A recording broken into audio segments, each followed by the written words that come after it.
Thanks, Sebastian. Yeah, so initially, I think in the promo materials, you put Digital Flanders, and in Digital Flanders, they are our coordinator in this project. And Lewan, who is from Digital Flanders, I think he was at the first meeting, which happened in January, but he couldn't attend today, so I'm filling in for him. And yes, as you correctly pointed out, I'm from 21C Consultancy, a UK-based SME, and we're the comms lead in this project. And when I was thinking about what to share with you guys today, I came up with this list. So because it's called Air4All, and we in COMPAIR focus a lot on stakeholder engagement and engaging underrepresented, vulnerable, and disadvantaged groups, I thought I'd share with you a little bit our thinking and considerations on this matter. Then I'll give you a quick overview of where we are running our citizen science campaigns. We have 5 test beds at the moment. Campaigns are taking place in 3 of them. Then I will talk about, okay, so if we gather all this data, what mechanisms do we put in place to ensure that this data is of high quality and can be used for policy making and other purposes? So this will be addressed in the data quality section. Then I will briefly talk about the different tools, digital tools that we have built and are still building to enhance the quality of insight from the gathered citizen science data. And that this will be it. I'll share a few thoughts in the conclusion on our results so far and lessons that we would like to share with all of you. So first, starting with Air4All, because it does resonate also with us in COMPAIR.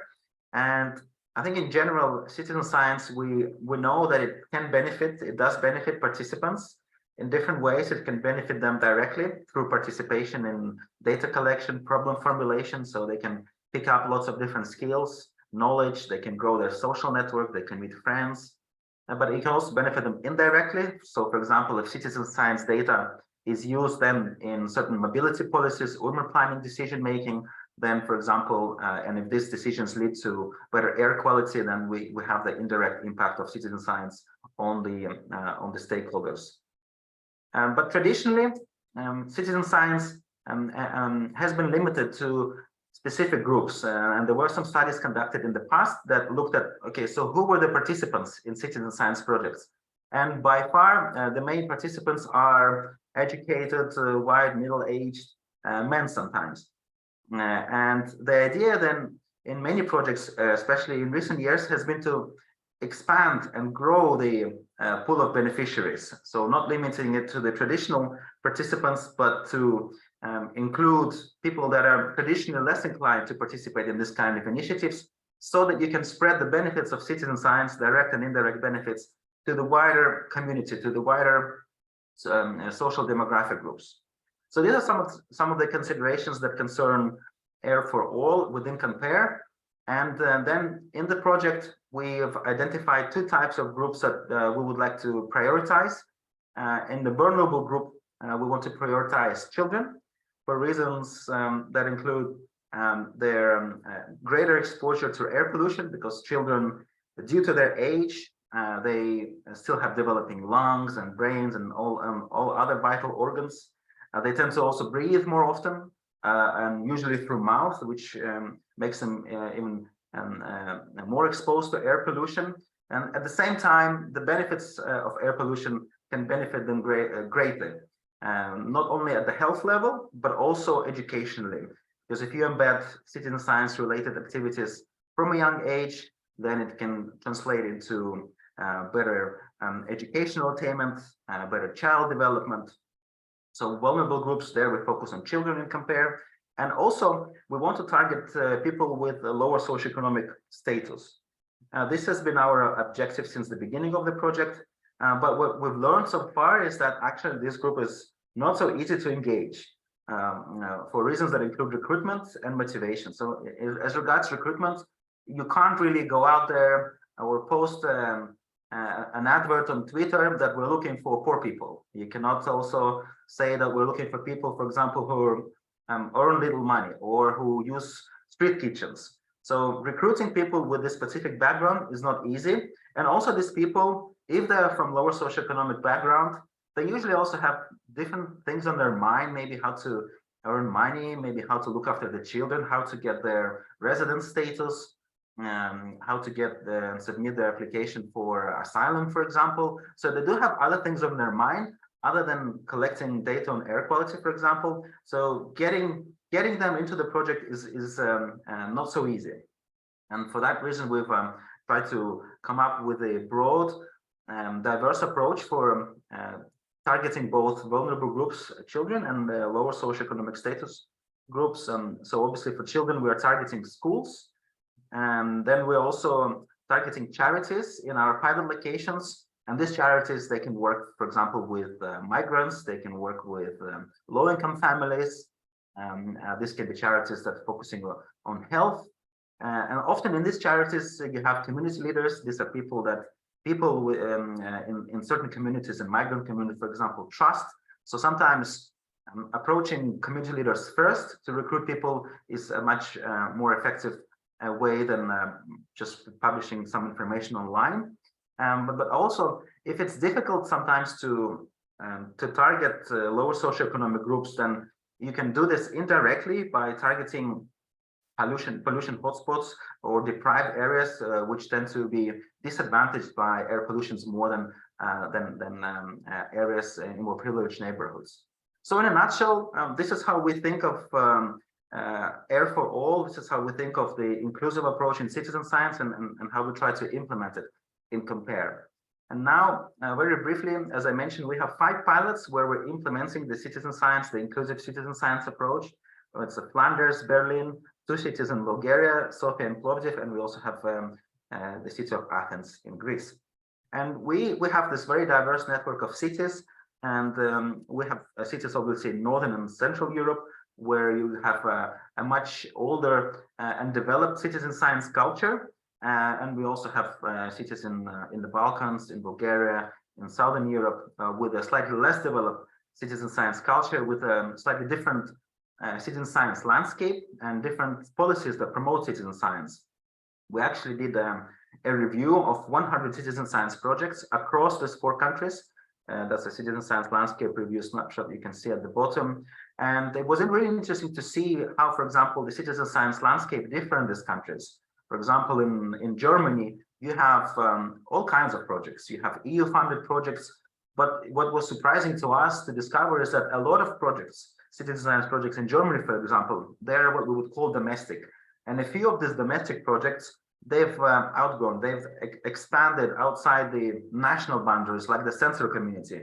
They started, for example, in Stuttgart, if I remember well, sensor community, which was originally called Luftdaten, started in Stuttgart, I think 2016, but it has since grown internationally and is now present basically in every part of the globe.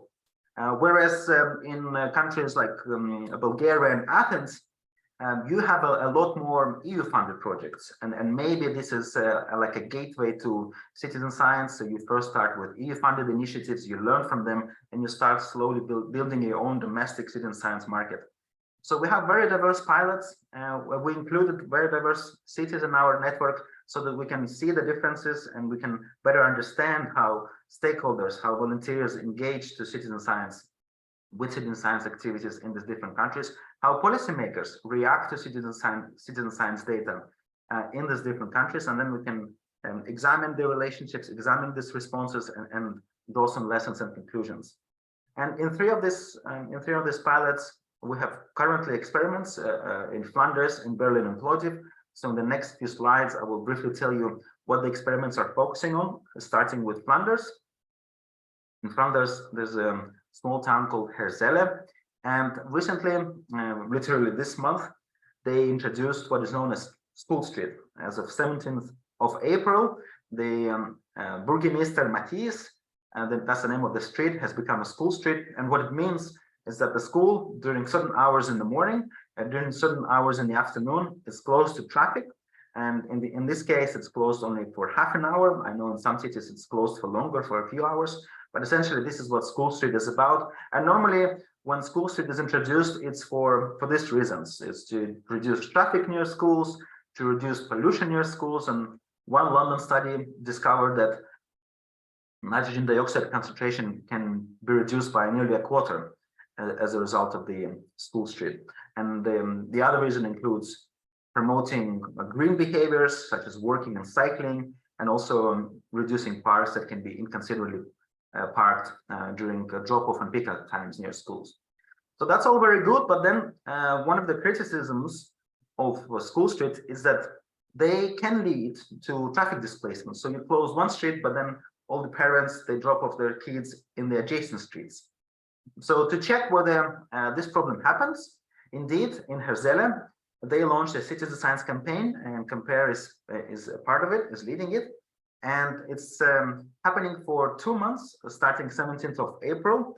And then 3 schools plus 20 residents from Herzele are using telegram sensors. And a telegram is a traffic counting device, which you can put on your window and just leave it there for a period of time. And it has camera that is able to distinguish different kinds of traffic, heavy trucks, cyclists, light vehicles. And if you look, for example, here on the left-hand side, there's a map. The street that became School Street, Bürgermeister Matthias, is right in the middle there. And then all the other colors basically show you where we've placed our telegram sensors to see if traffic displacement indeed is happening. And the results will be available in later in summer. So we're all eager to share the results with you. And maybe if we have another event sometime in summer, the results will be available then. By then, I'll be more than happy to present them to you. So this is what's underway at the moment in Flanders. Then let's go to Berlin. In Berlin, we are currently running a citizen science campaign in this neighborhood called Grafkias. I hope I pronounced it correctly. And the neighborhood, they plan to completely redesign their space. They want to repurpose all parking spaces. They want to designate special areas for loading and delivery. They want to increase the number of, I think it's called JEBI or JEBI mobility stations. These are car sharing stations where you also have all the micro-mobility elements such as scooters. And they also in this area plan to erect a barrier to close a certain street within the neighborhood. But then again, they want to know how will this affect mobility? How will this affect air quality in the area? And to that end, they've launched a citizen science campaign with the help of COMPAIR, which started just recently, started literally this week. So our pilot leads in Berlin went there. They tried to sign up volunteers to join the campaign. They brought the same traffic counting devices, telegram, with them, but they are also in Berlin are going to be measuring air quality. So they'll be doing it with sensor community sensors, the PM Nova sensors piloted by Sensor Community. And this will run for approximately 2 months as well. And the results will be published later in summer through our policy monitoring dashboard, which I will show you in a bit. And the last pilot I will briefly mention is the Plovdiv pilot in Bulgaria. So the situation there is different in the sense that the need for citizen science there at the moment is different. If in Herzele it was a school street, in Berlin it's the new land use plan. In Plovdiv, they are responding to the ambition that the government articulated in the National Recovery and Resilience Plan, which every country had to develop to fight COVID and get the funding from the EU. And in this plan, a lot of different measures have been listed.